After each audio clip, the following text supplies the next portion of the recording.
Also today in the Middle East, Palestinian officials say Israeli airstrikes killed at least 24 people across Gaza. In Khan Yunis, a boy mourned his father, who was one of at least 7 people killed there. 15 others were injured, including women and children. Meantime, world leaders at the UN General Assembly blasted Israel for its military operation in Gaza. The Emir of Qatar, a leading party in ceasefire talks, called Israel's actions a crime of genocide. The King of Jordan said the scale of death and destruction is beyond justification. So is it any wonder that many are questioning how can this war not be perceived as deliberately targeting the Palestinians?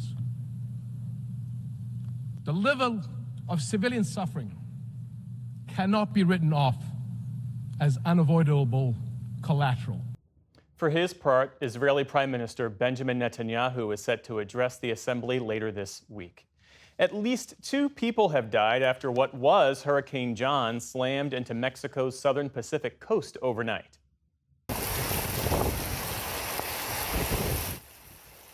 It rapidly strengthened into a Category 3 storm, making landfall with maximum sustained winds of 120 miles per hour.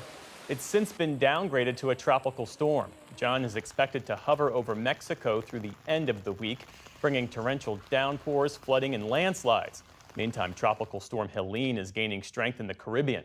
It's expected to make its way north, hitting Florida as a hurricane as soon as Thursday. Residents there have been filling sandbags to brace against potential flooding. Florida's governor has declared a state of emergency ahead of the storm's arrival. Maryland is suing the owner and operator of the Dolly cargo ship that caused the Baltimore bridge collapse earlier this year. It's the latest in a series of legal troubles for the companies, which have denied any wrongdoing.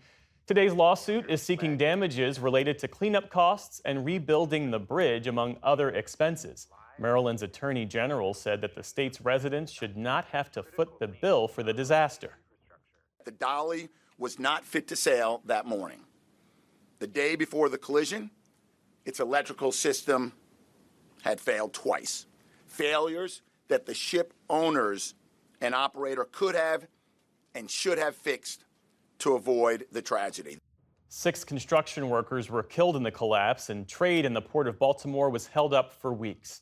The U.S. government is suing Visa, saying the financial services giant unfairly stifles competition in the debit card market.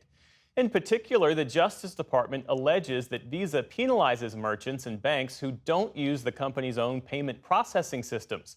According to the DOJ's complaint, 60% of debit transactions in the country run on Visa's debit network. That leads to more than $7 billion in fees each year. It's the latest Biden administration effort to crack down on corporate middlemen, following similar efforts against Ticketmaster parent Live Nation and real estate company RealPage. In a statement, Visa called the lawsuit meritless and said the company will defend itself vigorously. On Wall Street today, stocks posted a second day this week of modest gains and new records. The Dow Jones Industrial Average gained more than 80 points on the day. The Nasdaq added 100 points, or about 0.5%. The S&P 500 notched a new record closing high. And retired NFL Hall of Famer Brett Favre told a congressional committee today that he's recently been diagnosed with Parkinson's, a degenerative neurological disease. Favre was on Capitol Hill for a separate reason, to testify about welfare abuses in his home state of Mississippi and to address allegations that he and others misused millions of dollars to build an athletic facility. Favre revealed his diagnosis when talking about a biotech company with ties to the welfare case. Sadly, I also lost an investment in a company that I believed was developing a breakthrough concussion drug I thought would help others. And I'm sure you'll understand why it's too late for me, because I've recently been diagnosed with Parkinson's. This is also a cause dear to my heart.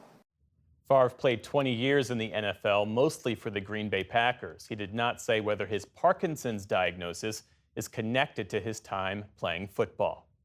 Also on Capitol Hill today, the man in black, Johnny Cash, became the first musician to ever be honored with a statue in the U.S. Capitol. Because you're mine, I walk the line. The U.S. Air Force Band paid homage to Cash with a rendition of his legendary hit, I Walk the Line. And with help from sister Joanne Cash and daughter Roseanne, Cash's bronze statue was unveiled in the Capitol's Emancipation Hall. Created by sculptor Kevin Cressy from Cash's native Arkansas, the statue depicts Cash with his guitar slung behind his back and a Bible in his hand. Johnny Cash is one of few artists inducted into both the Country Music Hall of Fame and the Rock and Roll Hall of Fame. Still to come on the NewsHour, the head of the U.S. aid agency, Samantha Power, discusses foreign assistance in a time of global turmoil. Author Wright Thompson takes a closer look at the people and forces behind the murder of Emmett Till. And rock legend Nick Lowe releases his first full-length album in over a decade. This is the PBS NewsHour from the David M. Rubenstein Studio at WETA in Washington and in the West from the Walter Cronkite School of Journalism at Arizona State University.